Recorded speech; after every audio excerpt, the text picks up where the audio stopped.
We were just like settling in for sleep, and then the captain called the senior flight attendant to come straight up to the flight deck, and then the seatbelt signs went on. And about 20 minutes later they said, oh, we're diverting to Calgary due to some flight attendants getting sick.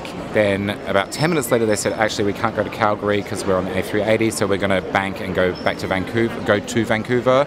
That was it really. And then we landed. There was firemen and paramedics that came on board. There was the fire trucks waiting when we landed, and they just got everyone off the flight and put us all in hotels. So I was on the upper deck.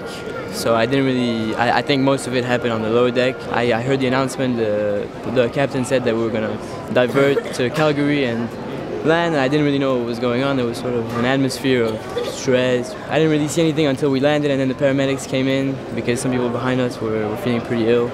I mean, I read an article that it was on the lower deck. I heard that there were actual like firefighters that came in on the lower deck because there was smoke, because people inhaled smoke, and that's why we had to land, and they had to go to the hospital. So I heard that the firefighters came on the lower deck, but on the upper deck there were nothing but paramedics. When we got off, we were met by like half the Vancouver fire brigade. It was about all that happened really, but then we were told we had to ring British Airways at 4 o'clock this morning for a flight. But when we rang British Airways at 4 o'clock, nobody had a clue.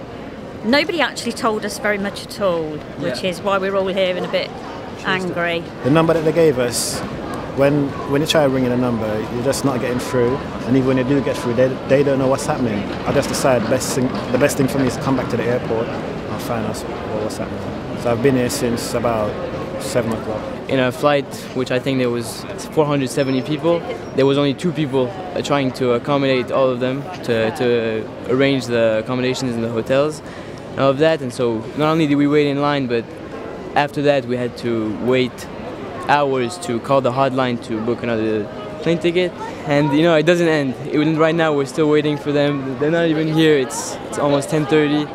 They're taking their time, and we don't know what's going on. We're stuck here for we don't know how long, and you know, it sucks. You know, we just want to get back home.